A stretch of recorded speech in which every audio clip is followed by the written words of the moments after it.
Boa noite. Estamos retomando agora em 2024 nossas lives e nada melhor, né, do que a gente começar o ano fazendo uma retrospectiva de 2023, porque ele é uma grande base, uma grande alavanca para o que a gente vai aprontar agora em 2024. E eu estou convidando duas pessoas que têm um papel essencial nessa nossa jornada, que é a Lua Fonseca, nossa gerente pedagógica, e a Camila Trindade, nossa gerente de desenvolvimento institucional. Boa noite, gente! Tudo bem?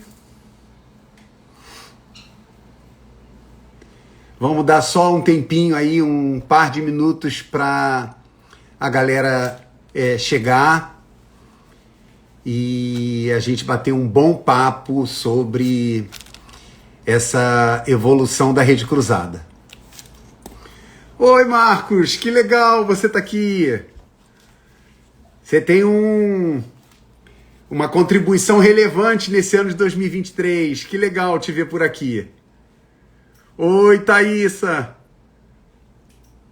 Oi, Elba. Michele na área. Deixa eu ver mais quem chegou.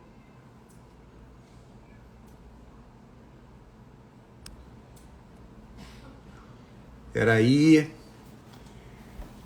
Ariana, Janaína, Alice, Ingrid, Cris. Oba! Gente, tô só esperando. Fala, Johnny! João Barbosa.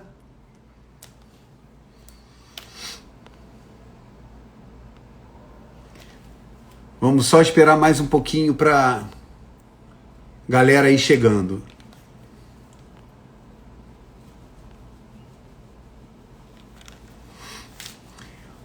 Eu já vou convidando a Lua e a Camila para se juntarem a mim para a gente já ir esquentando os motores. Espera aí.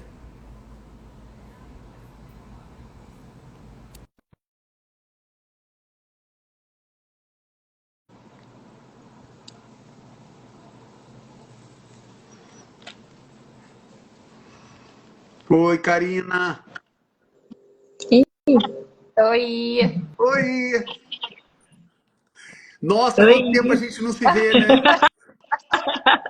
Ó, gente. A lua tá com o mesmo fundo ainda. Eu vou contar aqui da nossa cozinha para vocês terem uma ideia de como é que o ano de 2024 começou tranquilinho. Nós três estávamos juntos até 5h30 da tarde na unidade do Shopping Nova América, né, no projeto Plantando Amanhã, na qual a Lua está até agora, tadinha, está fazendo a live lá da unidade, e eu e a Camila saímos correndo para pegar o metrô e conseguir chegar em casa para a gente começar a live. Mas vocês imaginam, então, que a gente está já aquecido, né? Cheio de discussão, cheio de conversas, para tocar aí esse projeto maravilhoso que a gente está mais do que envolvido. Boa noite para vocês. Boa noite. Boa noite, Renato. Boa noite, pessoal. Tem um monte de gente legal aqui já participando. Tô animada. Oba! Quero ver a gente fazendo tempo, hein, Renato? Não, e eu sei que a Eu também. responsabilidade maior é minha. Eu vou tentar segurar minha onda. Mas vocês me pediram para eu colocar um contexto para a galera, né?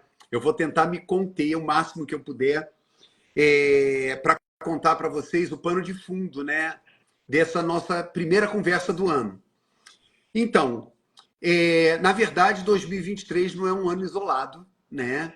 Ele é mais um estágio de uma ambiciosa jornada de transformação que a gente desenhou na Rede Cruzada no período pós-pandêmico, né? Eu diria até no período pandêmico, né? Meados de 2020, 2021, onde a gente fez um grande exercício de futuro da Rede Cruzada, que é uma instituição centenária, como a maioria de vocês sabem, e aqui eu já vou pegar um gancho, né? Uma instituição social centenária, ela já dá um indicativo de que ela tem uma capacidade enorme de se reinventar e se ajustar às demandas, né, dinâmicas da sociedade. E nos últimos 40 anos, né, em números assim grandes, né, e redondos, a nossa causa tem sido a educação. E ao longo desses últimos 40 anos na trajetória de educação, a gente percebeu, né, pelo período pandêmico, que a gente precisava dar uma nova guinada na Rede Cruzada, mas preservando, né, como nosso propósito a educação como a melhor estratégia de transformação social a partir, né, de uma busca de redução, né, das injustiças sociais, de uma equidade de oportunidades para a nossa sociedade, especificamente para as nossas crianças e adolescentes. E aí a gente faz um grande desenho em que a gente decide mexer, vocês vão ter uma ideia, né, em 3 pequenas coisas da organização. As suas ofertas sociais, em que a gente entende que era hora de sair de uma plataforma muito consistente de cuidado com os nossos beneficiários para um projeto muito mais robusto, pedagógico, em que, na educação infantil, onde a gente já tem, né, uma atuação aí ao longo desses 40 anos muito consistente, literalmente, né, a gente agrega a esse cuidado, a essa possibilidade de fazer com que as nossas famílias, especialmente as nossas mães, possam trabalhar, possam cuidar das suas vidas, sabendo que deixaram seus filhos, né, num ambiente seguro, estimulante e cheio de acolhimento. Agregando a isso, né, o que a gente traz? Uma revisão da nossa proposta pedagógica, incluindo, né, a garantia de um direito que a gente esquece das crianças, que é o brincar. E, a partir da linguagem do brincar, fazer, né, toda essa estimulação, e eu diria até, né, deixar desabrochar o que a criança já traz dentro de si, cada criança, cada ser humano já traz dentro de si, para se desenvolver.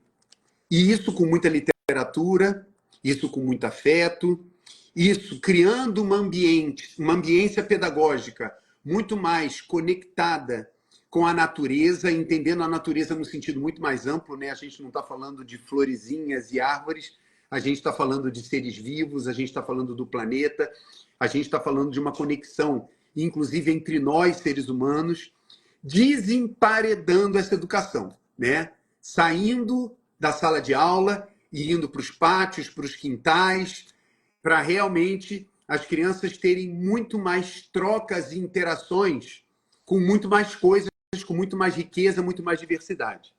E também a gente toma uma decisão importantíssima no nosso projeto de contraturno, que era muito focado no esporte, e a gente entende que era hora da gente fazer um trabalho de acompanhar a jornada, toda a jornada de educação básica de uma criança.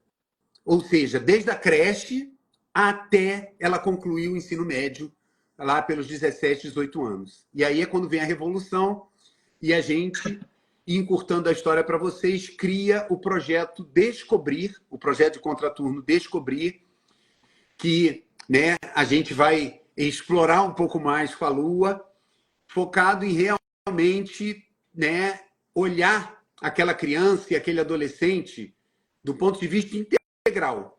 E o integral aqui, entendendo-se, né, o seu desenvolvimento motor, o seu desenvolvimento intelectual, o seu desenvolvimento socioemocional e, por que não dizer, né, o seu desenvolvimento como uma compreensão de um ser integrado à natureza. né, parte da natureza e não um consumidor na natureza. A gente vai explorar mais isso à frente, entendendo, né, que esse projeto todo nosso, e é uma compreensão que vem, né, crescendo a cada ano, é que a gente não pode tratar, né, de transformação social através da educação. Desculpa o ato falho, gente. Através da educação, sem considerar uma situação muito característica, especialmente da sociedade brasileira. Uma sociedade que foi construída a partir, né, da escravização. E isso, com certeza, leva a gente a dar um enfoque muito forte a uma educação antirracista, uma educação para as relações étnico-raciais, e a gente vai desenrolar isso aqui. Bem, daí, a gente crescendo, se desenvolvendo, a gente viu que, além de mudar as ofertas sociais, a gente precisava trabalhar uma área em que a gente era muito tímido, a área de mobilização de recursos, porque essa jornada de mudar as nossas ofertas sociais, enriquecer as nossas ofertas sociais, ia exigir mais recursos. E, para isso, a gente precisava aprender, né, a captar recursos, a mobilizar recursos, que é a palavra mais apropriada. E, então, a gente vai conversar sobre que estratégias e o que a gente vem fazendo para crescer, né, e aumentar a qualidade das nossas ofertas sociais de uma maneira sustentável. Camila vai contar essa história para a gente, e especialmente o que a gente aprontou no ano passado. Mas ainda tem mais um pilar. Isso tudo que a gente está fazendo, de mudar as nossas ofertas, o nosso portfólio de ofertas sociais, de incrementar, né, por que não dizer, criar uma cultura de mobilização de recursos, isso não vai ser consistente se isso não for refletido na nossa forma de se gerenciar, na nossa forma de trabalhar. E aí vem junto uma mudança enorme nas nossas relações, uma mudança enorme na nossa governança, uma mudança enorme no nosso modelo de gestão, no nosso modelo de liderança, que a gente sai de uma estrutura tradicional de comando e controle para um projeto onde a gente acredita piamente em que a gente tem uma gestão compartilhada, um processo de cocriação de tudo que a gente faz, e essa cocriação implica em que não vai ter meia dúzia de pessoas decidindo e deliberando sobre os destinos da Rede Cruzada. A gente vai fazer uma grande escuta, uma grande roda de conversa com vários atores, e, gente, é facílimo falar. Então, as duas aqui rindo já, né? Como é complexo a gente realmente fazer um trabalho colaborativo. Mas nada mais prazeroso, nada mais humano do que a gente fazer as coisas juntos. Desde as crianças, fazendo a escuta das crianças, até as famílias, aos conselheiros, à diretoria da empresa, aos investidores e à nossa equipe, principalmente. Tá? Eu espero ter dado para vocês aí um panorama desse projeto ambicioso que a gente está metido desde meados de 2020. E 2023, gente, já dando spoiler para vocês, antes de passar a palavra para elas, um ano de virada mesmo. Se até 2022 a gente vinha num processo de construção, crescendo, muito feliz com tudo que a gente vinha fazendo, 2023 a gente se assustou com as conquistas que a gente teve. Quando a gente olhou, a gente falou, caramba, esse laboratório que a gente está aprendendo uma opção de coisas está ficando grande. E a nossa responsabilidade, né, não é que ela aumenta, a gente está tendo mais consciência da nossa responsabilidade e mais consciência da complexidade de promover uma transformação de verdade, do ponto de vista social e do ponto de vista de uma organização. É sobre isso que a gente vai conversar agora, né, com quem faz. Eu só fico dando pitaco, né, reclamando das coisas. mas a gente vai ter uma conversa aqui com duas pessoas que têm pilotado toda essa transformação, tá? Então, né, Unidunité aqui, deixa eu ver, vou começar pela Camila. Por quê? Né?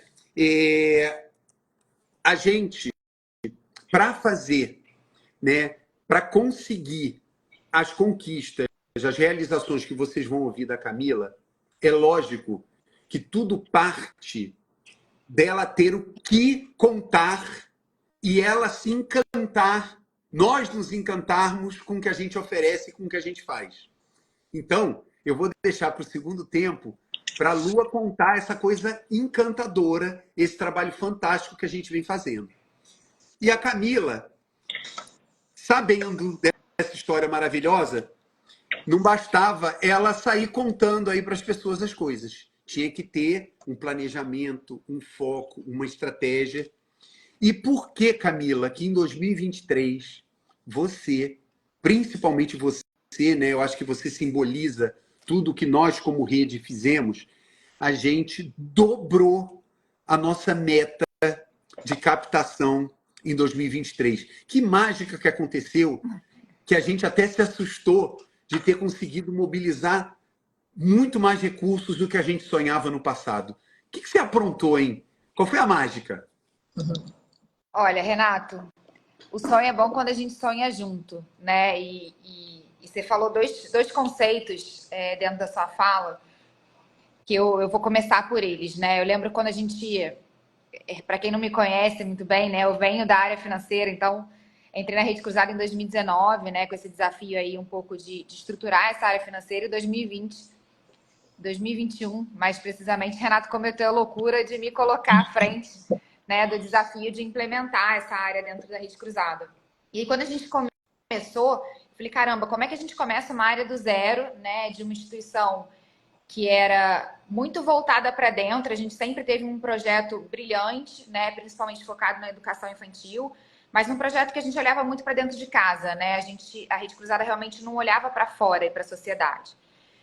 E aí eu lembro que quando a gente começou a desenhar a área, a gente falava muito, né? E eu acho que o nome mais escutado no setor é sempre a área de captação de recursos.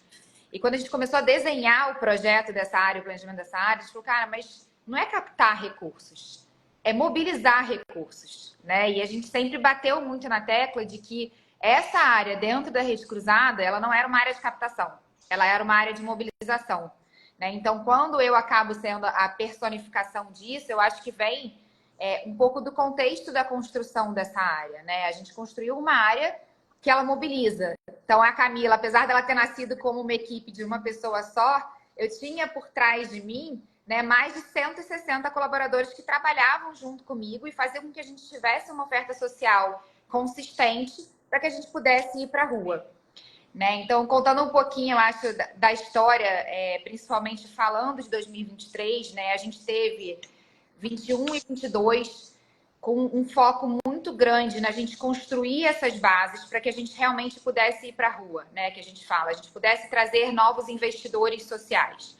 Né? Então, acho que a Lua, principalmente liderando junto com o Renato, né, esse trabalho de transformação do nosso portfólio, especialização do nosso portfólio. Então, a gente fez algumas melhorias muito profundas na educação infantil e a gente começou a desenhar esse contraturno escolar de forma muito mais consistente e completa, que ela vai contar para vocês. Isso exigia que a gente tivesse, né, uma sustentação financeira por trás. E aí a gente olhava para uma rede cruzada do sonho, que fazia muito sentido ali, principalmente para a liderança que estava construindo esse sonho, que ainda era um sonho. A gente falava, caramba, como é que a gente vai colocar isso tudo de pé? Né? A gente tem hoje uma estrutura financeira que ela já funciona da forma como está, mas quando a gente olha para frente, para a rede cruzada do futuro, ela é muito maior do que ela é hoje. Né? E aí a gente falou, vamos então buscar correr atrás, né? E aí acho que daí nasce a importância dessa área. A gente trabalha muito ao longo de 2021 e 2022 um planejamento, uma construção de bases para que a gente tenha alguma coisa consistente para ir para a rua, né? E outro dia eu estava escutando um podcast até de um investidor social nosso e ele falou muito isso, né? A diferença entre o terceiro setor e o segundo setor, quando você fala de investimento e retorno sobre investimento, ela vem muito do entendimento desse prazo de maturação do seu investimento social. E eu acho que a gente foi muito assertivo nessa estratégia, sabe, Renata? A gente podia sim ter ido para a rua em 2022, a gente teria um projeto muito menos conciso para mostrar, muito menos tangível, né? Muito menos maduro. A gente teria conseguido alguma captação, mas talvez não com o resultado que a gente teve em 2023. Né? Então, eu tenho, acho que como principal ponto do sucesso, né? Se é que a gente pode dizer assim, em termos de trazer recursos para dentro da Rede Cruzada, eu acho que foi sim a gente estar muito confiante e consistente de que esse projeto, ele sim foi um projeto que foi criado por algumas pessoas ali na liderança, mas que principalmente ele não era um projeto nosso, né? Ele era um projeto que a gente construiu junto com a sociedade. A gente começou a entender qual era o modelo de projeto, né, de contraturno escolar e de educação infantil que a sociedade precisava. Né? Então, a gente sempre focou muito nisso. Ó, a Rede Cruzada, ela é uma instituição da sociedade civil. E a gente foi para a rua, né? Na cara e na coragem, com o material que a gente tinha na época. Eu lembro que quando eu comecei a marcar as primeiras reuniões do ano passado, que foi quando a gente realmente começou a abrir as portas, alguns conselheiros me olhavam e falavam, Camila, mas você vai a essa reunião, a gente não tem material. Eu falei, gente, a gente tem material, a gente tem um projeto lindo. Né? E aí eu fui entendendo o quanto que... Primeiro, a sociedade está demandando, né, projetos que sejam consistentes, principalmente na área de investimento social. E aí, quando a gente fala de social, né, eu acho que o ESG está muito em pauta, mas quando a gente vê os projetos que são ligados, né, à parte social, à parte de educação, a sociedade vem entendendo isso como uma demanda. E, infelizmente, nem todos os projetos ainda conseguem chegar nesses investidores. A gente tem projetos excelentes, mas que ainda não chegam lá. Né? Então, acho que a gente teve essa sorte de conseguir abrir essas portas, né, e se tornar um veículo para que muitas empresas conseguissem investir na parte social através da Rede Cruzada. E eu acho que um outro ponto também, que a gente sempre trabalhou muito dentro da rede, eu acho que isso também está em linha com um conceito que a gente chama dessa área de mobilização, é que a gente queria, do nosso lado, investidores sociais. Né? A doação, a gente entende ela num contexto mais amplo como uma coisa pontual. Né? A gente falou, pô, isso aqui é um projeto de educação, isso é um projeto de longo prazo. Eu preciso aqui ter investidores, sejam eles pessoa física ou pessoa jurídica, que no melhor dos cenários eles vão estar com a gente por pelo menos 2, 3 anos, que é quando eu vou conseguir mostrar algum resultado do que eu estou fazendo esse ano. Né? Então, essa conversa foi muito nesse sentido. Assim, a gente sempre teve uma estratégia prioritária, até por conta da restrição de pessoas dentro da nossa equipe. Né? A gente estava começando a estruturar essa equipe. E aí, obviamente, a captação de pessoas físicas, ela exige uma capilaridade muito maior, não poderia ser a nossa estratégia inicial, então a gente foi para uma estratégia principalmente de empresa, né, de pessoa jurídica, e a gente foi também procurando empresas que, na hora que a gente sentava e conversava, a gente entendia que eram empresas que estavam ali para fazer um investimento de longo prazo. Né? Isso aqui é um projeto de educação, eu acredito que a Rede Cruzada está resolvendo tentando endereçar uma demanda da sociedade. Eu quero estar junto com vocês em 2023, 2024, 2025 e no longo prazo. Né? E acreditando que isso daqui a 2, 3 anos que eu vou conseguir, né, realmente trazer algum resultado de impacto. Então, acho que esses 2 pilares, né, a gente ter muito claro a nossa estratégia de longo prazo, junto com uma estratégia que, para a gente, num primeiro momento, quando a gente fez ali a nossa estratégia de captação de recursos, ela estava muito pautada na pessoa jurídica como principal investidor. Né? E aí, 23, eu acho que da onde veio a grande surpresa. Né? A grande surpresa para a gente vem no momento que a gente, sim, tem uma estratégia de pessoa jurídica e a gente se beneficia disso de alguma forma com a possibilidade de captar através de leis de incentivo. Né? Então, a gente começou de forma muito tímida, achando que 2023 ia ser um momento ali de só escrever alguns projetos para que a gente conseguisse captar isso agora em 24. E aí, quando a gente começou a conversar com as empresas e a gente via que essa demanda do outro lado existia para o investimento social, mas que num primeiro momento a verba direta ainda era uma coisa difícil, porque a gente estava entrando, então a gente precisava se provar, a gente entendeu o investimento através de leis de incentivo como uma abertura de porta. Né? Quase assim, deixa eu fazer um teste, né? E pegar uma linha aqui, né, do meu DRE, que não vai me custar tão caro nesse primeiro ano, entender se a Rede Cruzada realmente vai entregar esse projeto, né, e esse resultado que ela está oferecendo, e aí a gente começa dessa forma e constrói um relacionamento de longo prazo. né? Então, eu acho que foi muito foram esses dois pilares, né? A questão da gente trazer as empresas para junto, né? Para ter conversas mesmo de sentar, botar o pé na mesa, tomar um café e a gente se abrir para ser questionado, né? O que a gente está fazendo de forma muito mais profunda do que a gente simplesmente chegar com uma apresentação, com uma proposta, com uma contrapartida, né? Eram conversas muito mais profundas. Eu levava a Lua comigo, eu falava, Lua, vai chegar na segunda, na terceira derivada, eu não vou saber responder, porque no final das contas eu sou uma mera facilitadora, né? Tentando levar um pouco do que a gente faz no chão da escola para o investidor que tem essa demanda de alocação de capital. Então, eu levava a Lua para as conversas comigo, né? Fazia até para ela entender um pouquinho dos questionamentos que o investidor tinha e para que ela pudesse responder, ó, realmente, esse projeto aqui tem consistência, né? A gente não está vendendo um PowerPoint. Camila, posso fazer um ping-pong? Leve? Porque eu escutando, né, isso que você está falando, me leva à seguinte questão. Quando você fala, né, botei a Lua debaixo do braço, me ajuda aqui. Eu penso, muitas vezes, que quando a gente fala, olha, a gente tem, né, educação infantil formal e um trabalho de contraturno com crianças e adolescentes. Muita gente deve fazer isso também, né? Aliás, a gente sabe, né, que pode ser colocado o seguinte, se a gente pensar, né, num mercado, tem outras organizações sociais que também oferecem isso. E aí, Lua, a minha pergunta para você é o seguinte, o que você sente que tem sido diferente na nossa proposta de valor desse projeto que tem feito com que a resposta dos investidores venha sendo tão forte com relação a nós? E quando eu falo tão forte, a Camila destaca, né, essa questão da gente ter realmente, né, ter uma realização enorme na questão de verbas através de leis de incentivo. Por outro lado, eu vou dar 2 exemplos maravilhosos. A sala onde a Lua está, ela foi reformada ano passado pelo encantamento de um dos nossos investidores, né, o Instituto Dínamo, em que o valor para nós não está no valor da reforma da sala, está em que esse investidor percebeu que esse projeto merecia um espaço para ele acontecer. E um outro exemplo, falando da educação infantil, é que a gente tem uma unidade no Riachuelo que ela é quase que só cimento e concreto. E a gente tem muito pouca oportunidade naquele lugar, naquele espaço, de explorar as relações com a natureza, né? Toda essa educação desemparedada. E também, através de um relacionamento que a gente já começa a desenvolver com o Instituto Cirela, nós ganhamos do Instituto Cirela um parque naturalizado nessa nossa unidade do Riachuelo, na Casa de Leilá. E isso é uma revolução que também habilita a gente realizar o nosso sonho com essas crianças.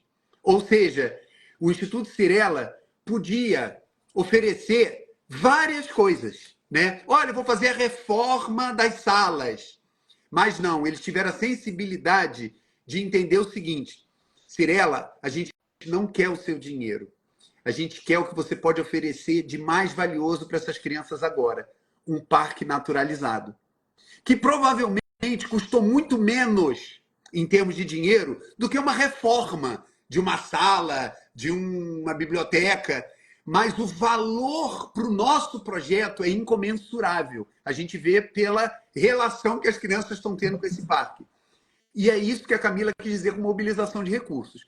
Mas para isso tudo rolar, verba incentivada, Cirela nos dando um parque naturalizado, o Instituto Dínamo reformando essa sala que a Lua está. Lua, o que a gente está trazendo de diferente que está chamando a atenção das pessoas? É engraçado, né? A partir do momento que você começa a falar, Renato, parece que é isso, vai passando filme na cabeça, né? Da onde eu aponto e o que eu falo, né? Eu acho que eu já estive aqui em algumas lives, né? E a gente vem evidenciando cada vez mais essa relação do vínculo, essa relação do afeto, da pedagogia do afeto, da pedagogia do livre brincar, né? Da relação da criança com a natureza. Mas sempre quando a gente fala que tem um encantamento nos nossos projetos, né? As pessoas que chegam até a gente para visitar, para conversar, para trocar, elas saem daqui com alguma coisinha no coração que é diferente, né? Porque é isso, né? É muito fácil a gente falar da educação infantil, da gente falar de desemparedamento, da gente falar da importância da conexão da criança com a natureza, estudos científicos, né? Os nossos saberes ancestrais, tradicionais, a gente fala sobre isso o tempo inteiro. Mas tem um processo que acontece desde sempre. Eu acho que a partir do momento que a gente começa a construir a perspectiva pedagógica da Rede Cruzada, né, o caminho pedagógico para onde que a gente vai pertencer e continuar essa caminhada, né, a gente tem um processo de vínculo, de afeto, de olhar, de escuta. E parece que quando eu falo assim, né, uma pedagogia da escuta, uma pedagogia do afeto, vamos observar, isso a Camila estava ansiosa aqui do meu lado, mas e aí, eu preciso, né, ofertar, eu preciso colocar isso para além dos muros da rede, né, e a gente precisa mesmo, a gente precisa falar o que a gente está fazendo aqui dentro, porque o que a gente está fazendo aqui dentro, de fato, ele tem um lugar muito circular, né? E quando eu falo um lugar muito circular e muito coletivo, aí ó, boa noite, Tiago, muito coletivo, né? É porque ele vem de um lugar, primeiro, de coragem, né? Porque quando a gente mobiliza, né, quando a gente fala que vai desemparedar a educação infantil, que a gente vai levar as crianças para se conectarem com a terra, que a gente vai deixar as unhezinhas das crianças bem sujinhas de terra e que elas vão para casa assim, que a gente não vai dar mais o banho obrigatório, né, que a gente vai conduzir, né, a relação da natureza, a gente vai construir épocas pedagógicas. O que são essas épocas pedagógicas? São os elementos, né, água, terra, fogo, a gente vai trabalhar isso, a gente vai aprofundar isso, que isso é essencial, que essa é a linguagem da criança, né, essa conexão, né, porque quando ela brinca com os elementos da natureza, quando ela está na natureza, ela cria um mundo de possibilidades para criar, para ser, né, e a gente sempre fala isso e parece que a gente está falando, a gente precisa repetir, que a educação infantil é a parte mais importante da vida, né? Então a gente precisa ali construir um lugar de pertencimento, de afeto, de conexão fundamental para se tornar um adulto, né, protagonista dos seus processos e dos seus sonhos e das suas vontades, né, dos seus direitos, garantir esse direito já na infância.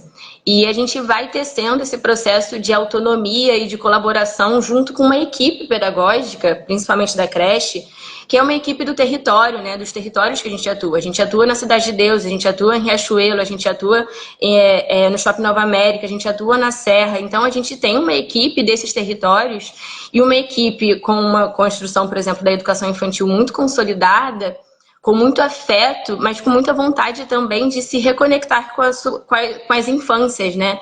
Então tem um trabalho, antes da minha chegada mesmo, aqui na rede, de conexão de toda essa equipe com as suas memórias de infância, né? E a gente vai conectando essa infância e vai tornando esse trabalho cada vez mais colaborativo e com sentido. Porque é muito fácil, eu falo isso para a Camila, eu consigo colocar o famoso case de sucesso, né, para a gente conseguir mobilizar e tudo mais, mas quando não está real no chão da escola, né, quando ele não está acontecendo com afetividade, não está acontecendo com circularidade, coletividade de verdade, o investidor vai chegar aqui e não vai conectar. Então, a gente começa na educação infantil e eu sempre, quando eu cheguei aqui, né, eu escutava vamos acompanhar a jornada básica da educação, né? Acompanhar a jornada é um longo prazo, né? E a gente chega ali no contraturno escolar, no projeto Descobrir, e eu lembro dos meus primeiros dias aqui, onde eu vi uma equipe racializada e conectada já vindo de projetos sociais, porque quando a gente fala dessa equipe racializada e conectada com as crianças e os adolescentes que a gente atua, tem um lugar que a gente precisa defender do conhecimento ancestral, que o nosso corpo, né, o nosso corpo, ele fala sobre as nossas memórias. Então, as nossas memórias estão estabelecidas ali na nossa relação com essas crianças e adolescentes. Então, falar sobre isso, né, conectar sobre isso, trabalhar emoções, trabalhar a escuta, uma escuta que vem de um outro lugar quando um adolescente ou uma criança chega desorganizado ou alguma coisa acontece na vida, né, cotidiana desse adolescente, como é que eu me conecto? Eu me conecto por um corpo que tem essa memória, eu me conecto com um corpo que eu tenho essa identidade. Então, tem um lugar corajoso de afeto, de conexão, de memórias aqui no espaço do contraturno escolar, né? E aí falar sobre isso, falar sobre essa equipe, construir isso e colocar isso para além dos muros da rede cruzada para a gente captar, a gente precisa de muita coragem. E existe essa possibilidade sempre desses educadores, para a gente fazer um trabalho colaborativo, né? Tanto a equipe da creche, né? Tanto a equipe da educação infantil formal, tanto o contraturno, a gente está o tempo inteiro trocando, a gente está o tempo inteiro colaborando para a gente conseguir construir os indicadores que a Cami precisa, para a gente conseguir entender e mergulhar nesse processo que é fazer uma educação de contraturno atrativa, né? Uma educação que inspire, uma educação que tenha todos os elementos que a gente precisa, assim, a gente precisa falar de cognitivo, a gente precisa português, matemática, a gente bota música, a gente faz isso. Mas a gente faz isso através do vínculo. E fazer isso através do vínculo é para quem tem muita coragem e tempo, assim, sabe? Então a gente precisa, o tempo, ele vai respeitando esse processo do vínculo, né? A gente lida com o tempo, né, na sociedade do capital agora de uma maneira muito acelerada, né? E eu acho que a gente traz os educadores, a equipe, as crianças, os adolescentes e suas famílias para se conectar com outro tempo dentro dos nossos espaços, né? Que não está vendo um desenvolvimento tão rápido, tão no dia seguinte, daqui a uma semana, mas aos pouquinhos eles estão vendo que tem um processo muito bonito acontecendo aqui dentro. Nossa, Lua, eu lembro de uma frase que o Tião Guerra, né, que é nosso consultor, emprestou para a gente, não me lembro do autor, que eu sempre me mobilizo com essa frase, né? Isso que você acabou de falar. Os tempos são urgentes, por isso precisamos desacelerar. E o que eu tenho, né, presenciado, testemunhado no trabalho que a gente tem feito na educação infantil, mas especialmente, né, no projeto de contraturno, é que a gente tem falado muito, né, e principalmente entre os adolescentes, de uma defasagem, né, com relação à escolaridade na idade certa. A gente sabe que tem situações em que a gente tem, né, uma adolescente de 14, 15 anos que tem uma dificuldade de escrever, de ler, e aí a gente fica estupefato. Só que isso é tão urgente que não é uma mera questão de fazer um intensivo de letramento, né? Mas é uma viagem de autopercepção, de se entender como uma pessoa que tem direito ao saber, uma pessoa que pode ser amada, que pode ser escutada, independente de pouco ler, pouco escrever, e que é o que eu tenho presenciado, né? Isso sim vai ser o grande acelerador depois. Mas, e o Tião está aqui trazendo, né, o autor, né, o Bauman, né? Então, isso para mim tem sido muito claro. E, Camila, eu tenho percebido como a gente tem sido hábil em contar isso, né? Muitas vezes a gente achava que a narrativa que a gente tem que dar para o investidor social tem que ser baseada naquela coisa muito, né? Vamos direto ao ponto e aqui está o resultado que a gente precisa dar em termos de redução do gap de escolaridade, da lacuna de escolaridade, e a gente vai aprovar tantos garotos e garotas no Enem e vamos acontecer. Isso faz parte, né, do nosso plano. Mas a gente também tem entendido que para isso acontecer, tem condicionantes que passam pelas relações, que passam pelo afeto, e a gente tem conseguido expressar isso. E os nossos investidores e interlocutores têm conseguido entender essa sutileza desse processo, né? E uma sutileza tão profunda que quando a Lua fala de uma equipe racializada, né? E aí eu falo, né, do alto da minha branquitude, eu definitivamente não posso fazer conexões com a maioria dos nossos alunos, porque o meu corpo, né, e a minha história não permite. E aí, se a gente quer acelerar coisas, a gente precisa fazer com que as conexões e os vínculos, como a Lua falou, se estabeleçam o quanto antes, né? Antes de dar aulinha de português e de matemática, a gente tem que estar ansioso por conexões, por vínculos. E é o que tem acontecido com esse perfil dessa equipe, que eu acho lindo você ter falado, Lua, que na educação infantil, né, a gente tem uma equipe, né, eu digo, né, a grande maioria de mulheres negras, mulheres nordestinas, mas que estão se reconectando, né? E ao se reconectarem, estão vendo o valor, né, do trabalho delas, o impacto que elas podem provocar nas crianças, além do carinho e do amor que ela tem por elas. E no projeto de contraturno, quando a gente praticamente, né, saiu de uma folha em branco, a gente está construindo uma equipe que já vem, né, com uma consciência maior do impacto que pode provocar.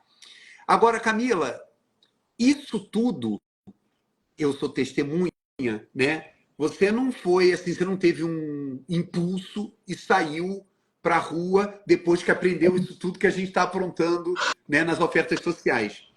Como é que você desenhou, como é que a gente desenhou essa estratégia que em 2023, particularmente, né, teve esse impacto tão grande de, caramba, olha, verbas incentivadas, campanhas, como é que você desenhou isso, né, para a gente realizar isso em 2023?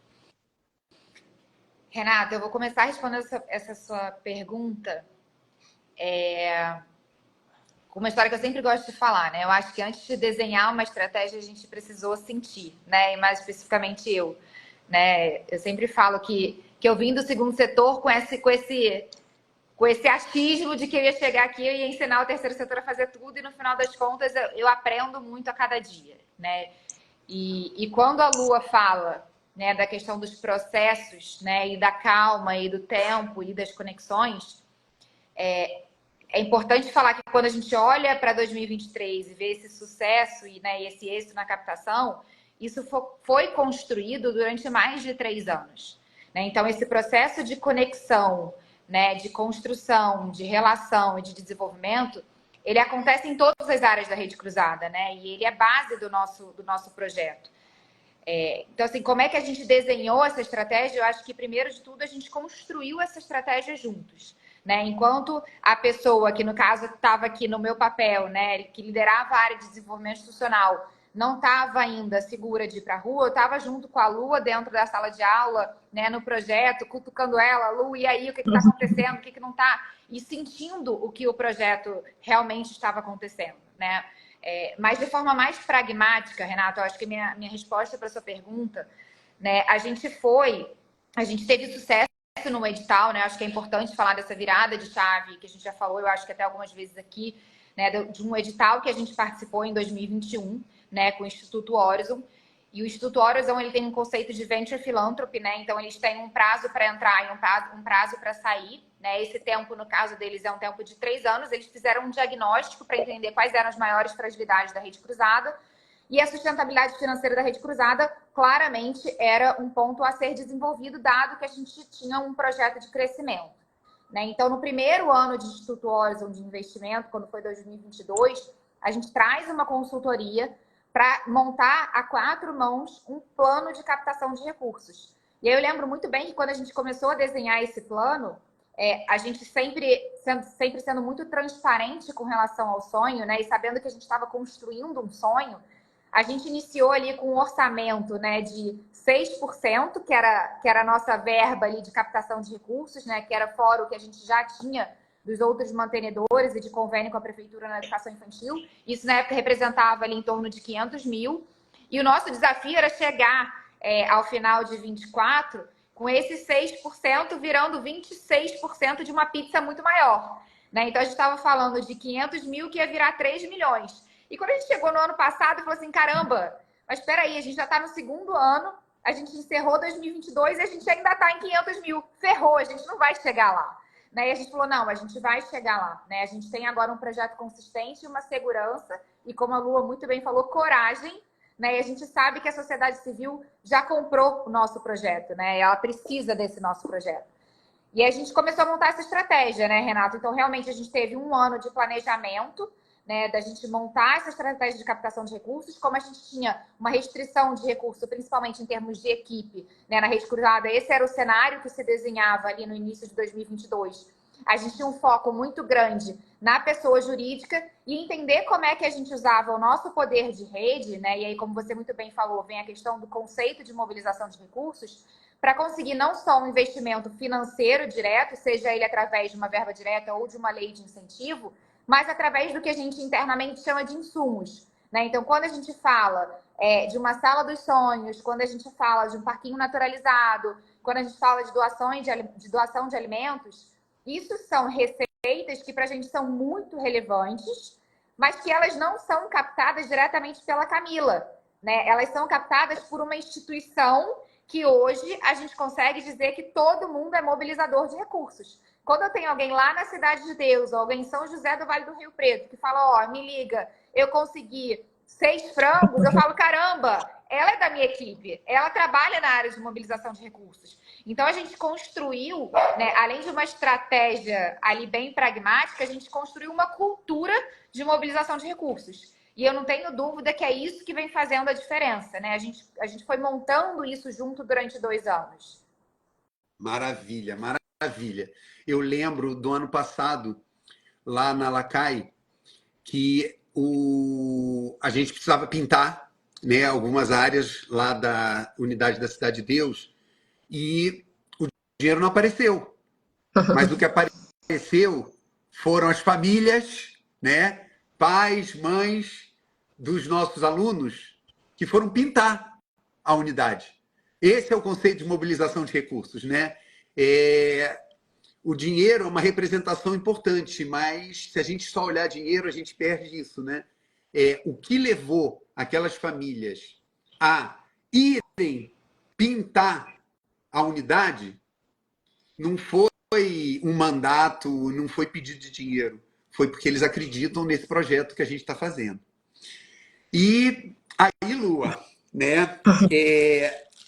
A gente está contando a parte bonita, né? Estamos fazendo a maior propaganda. Como é que foi ano passado em termos de desafios, né? Quais foram os grandes caôs que você teve que lidar ao longo desse ano, cheio de realizações? Mas quantas dores de cabeça você teve?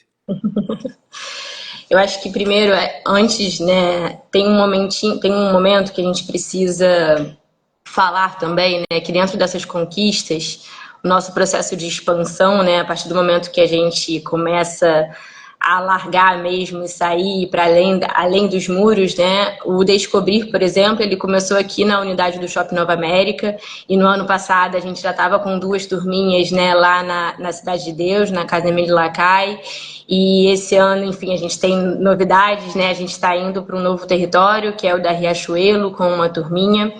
E a gente tem um processo que a gente foi costurando ano passado, eu acho que é nesse momento de muitas trocas entre eu e Camila, porque parece assim, tudo bem, a Luana falou sobre afeto, a Luana falou sobre construção de vínculo, equipe racializada, equipe com autonomia e resgatando a sua infância para conseguir, né, continuar sendo uma educadora brincante, né, porque esse processo de ser um educador, uma educadora brincante, ela envolve muitas memórias, né, a gente precisa se conectar para a gente de fato desemparedar, sair da sala de aula e isso fazer sentido, né? Porque uma prática sem sentido, ela não tem efetividade, ela não tem nada. E aí, a partir disso, a gente começa a construir quais são os nossos objetivos de aprendizagem, né? Para cada faixa etária, para onde a gente quer chegar. Para a Camila também, a gente tem que traduzir isso, tudo que a gente está fazendo, com um objetivo, né? Então, a gente tem objetivos muito, muito bem definidos no Descobrir, né? Que é um protagonismo, né, desse adolescente, uma realização pessoal, uma consciência, né, dos seus direitos. A gente tem as habilidades escolares recuperadas, né, incentivadas. A gente busca uma relação fortalecida, né, tanto com o seu território como com as famílias que estão ali. Então a gente tem bases pedagógicas que a gente construiu também, né? A gente tem, é claro, eu acho que dá para perceber na nossa fala que a nossa raiz, ela vem de uma educação antirracista, e quando a gente fala numa educação antirracista, a gente tem um processo que é isso, assim, eu ouvi outro dia de uma pedagoga, não lembro o nome dela agora, mas se o racismo ele é cotidiano, o antirracismo também precisa ser cotidiano, né? Então, quando a gente fala que a nossa raiz de estudo, né, é justamente para a gente cuidar desse processo dos estímulos de uma educação para as relações étnico-raciais, né? De cuidar da diferença e evidenciar essa diferença e falar, né, sobre as construções de identidade, sobre os nossos saberes, sobre, né, tudo que a gente falou, que eu falei um pouquinho antes. Então a gente começa a construir a nossa raiz, né? E junto com isso vem as nossas bases pedagógicas também. Então a gente fecha um projeto no ano passado, na relação com a natureza encontra o outro, que a gente fala de natureza, a gente fala do outro, que é a diferença, e a gente fala da relação, né, que mostra esse trabalho colaborativo que a gente tem. E a gente, a partir disso, começa a falar não só sobre a literatura, a importância da literatura no chão da escola, de transformar, né, as nossas crianças, os nossos adolescentes, a nossa equipe e as famílias em leitores, né? A gente sabe a importância do livro e, para além do livro, como que isso se traduz para as diversas linguagens que a gente tem. A gente fala sobre a música, a gente fala sobre o processo, né, de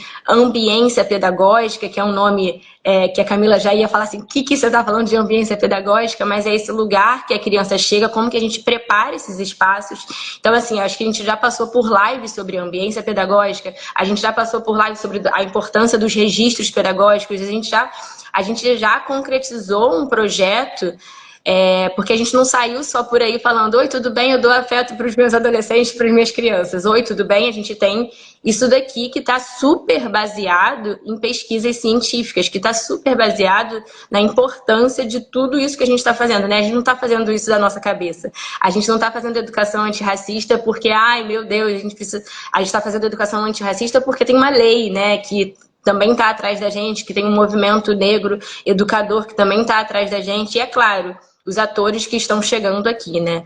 Mas falar disso tudo e pensar também nos desafios frente a isso, é claro que a gente tem, principalmente nesse pós-pandemia, um lugar de atraso, né, de lacuna, nem falo de atraso, de lacuna de aprendizagem, aonde a gente olha as nossas crianças e adolescentes com uma idade séria, né, que não é compatível com a sua faixa etária, né, e a gente começa a olhar para isso e pensar nas metodologias que a gente pode usar, né, para cuidar desse movimento. Mas é claro que os nossos resultados, eles não são rápidos, né? A gente queria muito gerar resultados rápidos, a gente queria muito que as nossas crianças e adolescentes recuperassem, né, o processo mais rápido possível, mas a gente não consegue. Mas quando a gente consegue ali um ou dois que não conseguia escrever um texto de 5 linhas, ele já vem escrevendo um texto de 10, 15,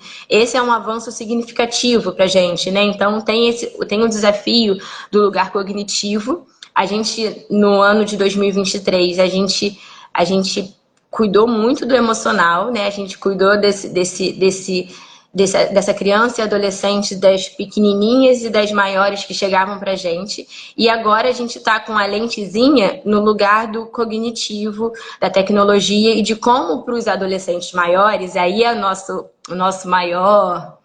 talvez o nosso maior maior desafio, né? Eu acho que quem acompanha o processo da educação, saiu o censo agora, né, sobre atratividade para os adolescentes, principalmente na faixa etária ali dos 15 aos 18 anos, né, que é o finalzinho da educação básica, o finalzinho do ensino médio, sobre a vontade do estudo, a vontade de continuar estudando, né, esse caminho a gente estica essa corda o tempo inteiro. O que é atrativo, o que eu posso transformar aqui dentro, colocando tecnologia, colocando robótica, colocando letramento digital, colocando tudo que eles pedem, né? Eles pedem essa sala dos sonhos, eles que pediram, né? A gente vai fazendo, mas ao mesmo tempo a gente ainda tem esse elástico, né? De como captar e com que eles permaneçam aqui dentro, né, do Descobrir. Então, assim, a gente já tem um trabalho muito fortalecido ali nos pequenininhos de 1 ano, né, até os 14, 15 anos a gente está bem. 14 anos a gente está bem, a gente está indo bem, a gente já está com fila de espera, a gente já está expandido. Mas tem esse lugar que é importante a gente falar sobre isso, não é só a gente que está falando sobre isso, é a sociedade como um todo que está falando como cuidar dessa adolescência, né, que chega com vontade, que chega com querendo criar oportunidades, eles querem possibilidades de mundo, e como que a gente olha para esses adolescentes e faz de fato um lugar atrativo, um lugar onde ele possa viver os processos deles, porque a gente sabe que todo adolescente gosta de sair um pouquinho desses processos, dar uma voltinha, como é que fica legal sair da escola, vir para um contraturno, continuar estudando, o que a gente pode fazer, né? Então, a gente continua cartografando os sonhos, né? Essa sala dos sonhos é para isso. A gente continua criando projetos de vida, mas esse ano vai ser o nosso maior desafio. E é importante falar que a gente já teve um amadurecimento do começo e agora a gente vai ter um amadurecimento ao longo desse ano, junto com Camila, junto com captação, junto com mobilização, nesse lugar desses adolescentes, que também a gente não quer deixar ninguém para trás, né? Quando a gente assume isso, é uma responsabilidade muito grande. A gente tem 3, 4, 5, 6, né, com um futuro já estabelecido bem, mas a gente tem uma galerinha ali atrás da gente que precisam do nosso apoio e da nossa construção pertinho ali deles, pertinho mesmo, é quase 1 para 1, né? E a gente realizar isso com coragem, né, e com tempo e mobilizando tudo isso, eu acho que vai ser o foco desse ano, assim, sabe? Ô, Lu, Muito eu preciso bom. complementar, cara. Renata, eu vou te interromper rapidinho, porque acho que a Lu agora no final tocou num ponto que para mim é muito crucial e que eu acho que a gente está indo com muita coragem, sabe, para mostrar para a sociedade. Assim, a gente tem 2 ou 3 histórias, né, os tais dos depoimentos que todo mundo fala, dos cases de sucesso, né, mas a gente sabe que talvez esses hoje sejam os que deem menos trabalho, né, e menos desafio para a gente. E acho que desde o início, né, Lua, e isso aprendi muito com você, assim, se tem um grande diferencial da Rede Cruzada é que a gente não vai deixar ninguém para trás, né? Então a gente vai continuar lá com os cases de sucesso, mas a gente tem aqui um desafio gigante que talvez demande muito mais tempo até da gente de tentar, né, fazer alguma coisa para que todo mundo seja um case de sucesso. Aí eu acho que sim, a gente vai tá bem, né? Sim. Gente, a gente sabia, né, do desafio. Do tempo. Essa live era para ter durado 2 horas.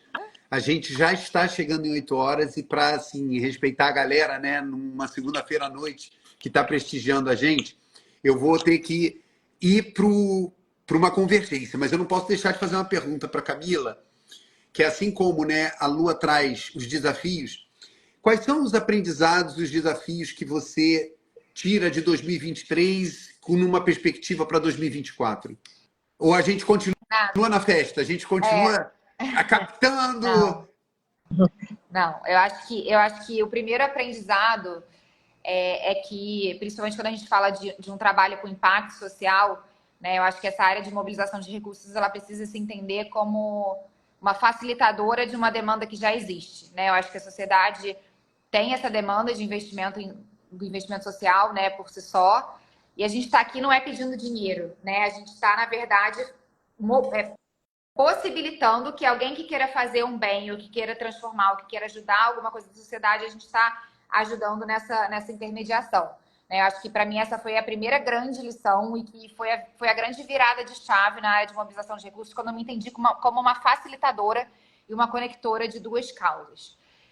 Eu acho que, sem dúvidas, né, principalmente quando a gente fala agora de janeiro, passado ali, aquele dezembro que era só, né, aquele finalização ali das leis de incentivo e o dinheiro entrando, né, eu acho que a gente vem agora colhendo, né, não só o investimento financeiro que está no nosso caixa e que a gente precisa usar, mas aprendendo via dores do crescimento, né? A gente fala muito disso. São os desafios de agora da gente colocar de pé tudo que a gente realizou ao longo de 2023, né? A gente funcionava de uma forma, né? E aí, quando eu falo funcionamento, é muito mais ali na questão burocrática, né? Então, a gente tinha parceiros, investidores sociais, que tinham uma forma de exigência e uma forma de trabalho. E quando a gente vai para a lei de incentivo, a gente sabe o país que a gente está falando, né? Então, é uma burocracia louca e a gente está realmente ali em janeiro, fevereiro, trabalhando. Acho que eu e Lua com o cabelo em pé, né?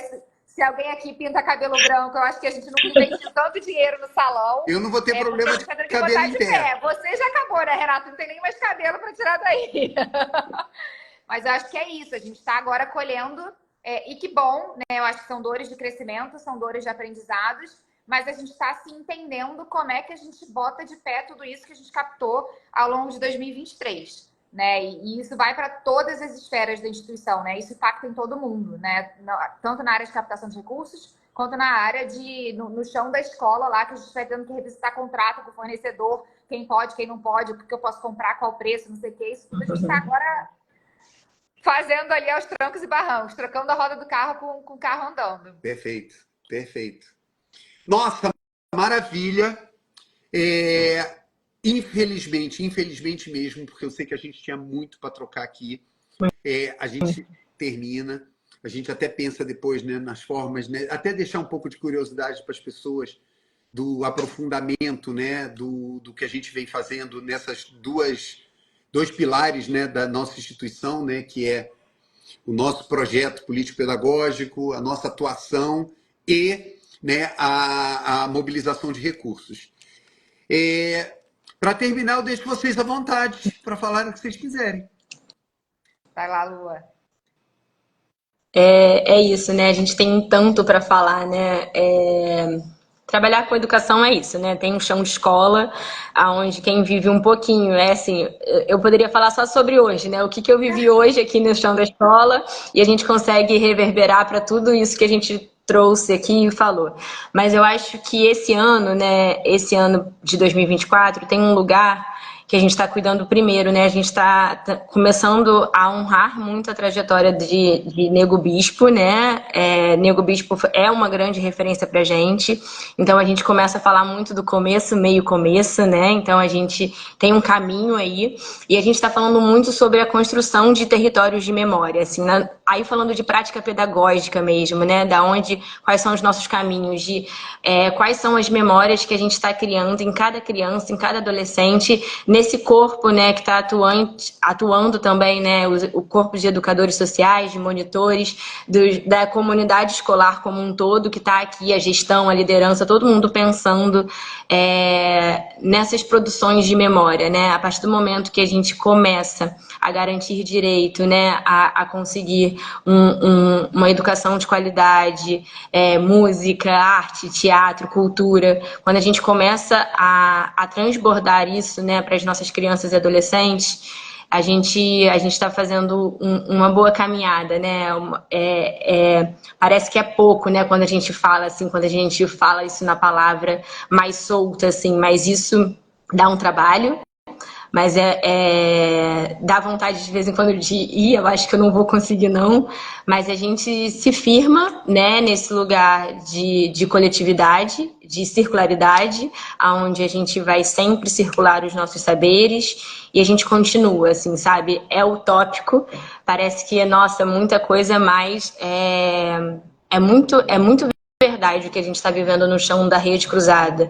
E é uma transformação, é um letramento de toda a rede, né? Então, é um trabalho de formiguinha que está sendo costurado há um bom tempo, e é desse trabalho que eu acho que a gente está conseguindo falar da rede, jogar essa rede lá para fora, sabe? Para continuar costurando com outras pessoas. Então, é isso, assim, eu tô muito animada para esse ano. Eu acho que a gente vai ter bons conteúdos e boas trocas esse ano. Muito bom. Acho que eu vou só complementar, na verdade não, Lu, eu vou só complementar, né, dizendo que o trabalho ele é tão verdadeiro e eu convido todo mundo aqui, né, acho que pode entrar em contato comigo como facilitadora, mas quem puder e quem quiser visitar o trabalho para conhecer um pouquinho melhor, eu sempre falo que eu queria que todo mundo tivesse a chance e a oportunidade ou de escutar um adolescente nosso ou de escutar um educador nosso falar, né? Eu acho que fica muito nítida essa consistência e profundidade do nosso trabalho quando você realmente vai na ponta, né, no chão da escola e vê o que está acontecendo lá. E é isso, né? O trabalho através das conexões e do afeto, ele acontece não só no chão da escola, mas dentro da instituição como um todo, né? Então, acho que uma felicidade muito grande é quando a gente vê nossos investidores sociais dizendo que estão aprendendo, né, com contato e com tudo que a gente está levando para eles. Eu acho que isso é o que faz diferença numa instituição de educação, né? Todo mundo é educador e todo mundo é aluno aqui dentro. Então, a gente está sempre aprendendo e educando o tempo inteiro. Então, é realmente um privilégio poder trabalhar com vocês. Para terminar, eu vou citar duas coisas que eu presenciei hoje na Rede Cruzada, né? Duas historinhas muito pequenas.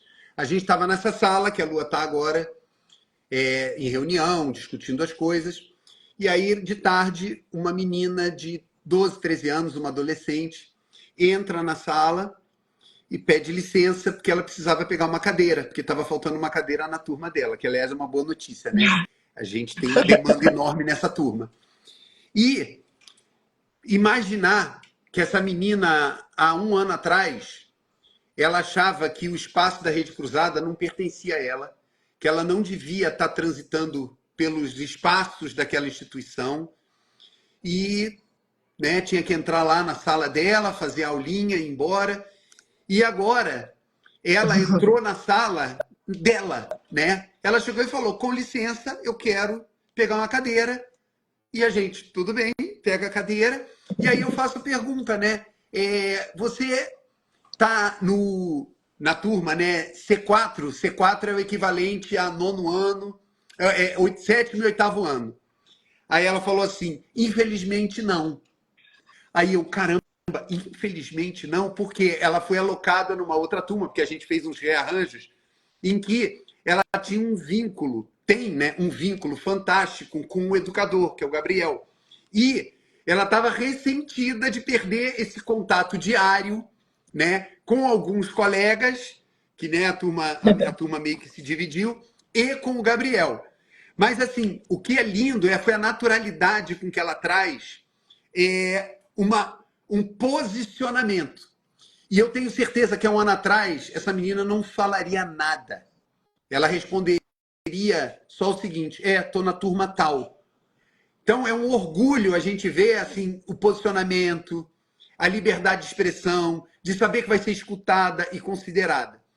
E 5 minutos depois, eu passo por essa sala e a gente, curioso para saber, né, o burburinho que estava acontecendo lá, um menino abre a porta da mesma idade que ela e faz assim para nós, para nos cumprimentar.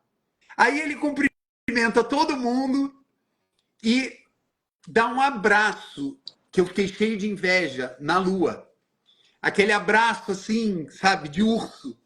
E aí ele chega e fala assim: a tia Michele, quem é a tia Michele? Tia Michele é a pessoa que está substituindo a Lua, assumindo a unidade, porque a Lua agora está como gerente pedagógica, né? Ela foi promovida.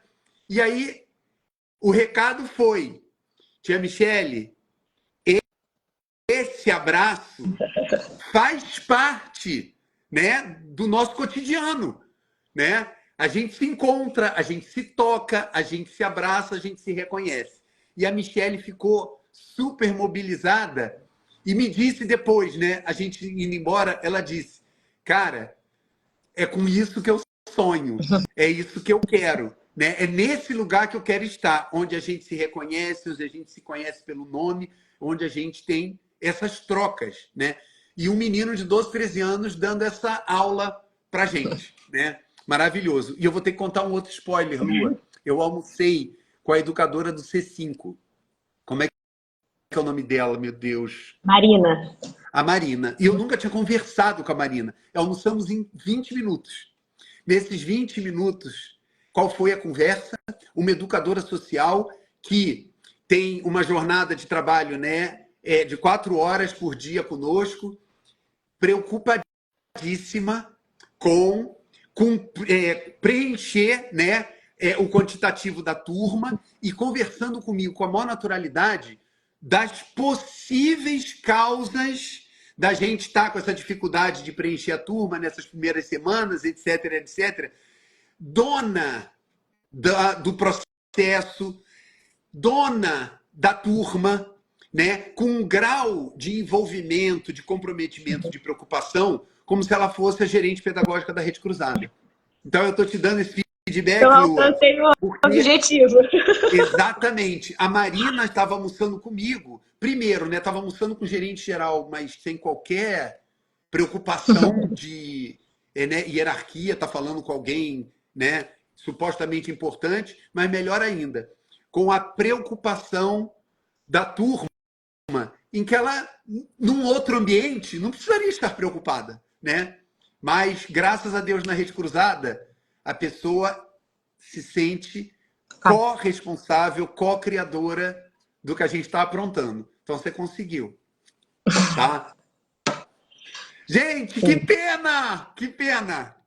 Boa noite para todo mundo! Beijos! Obrigado! Beijo. Beijo, gente. Obrigada. Boa noite.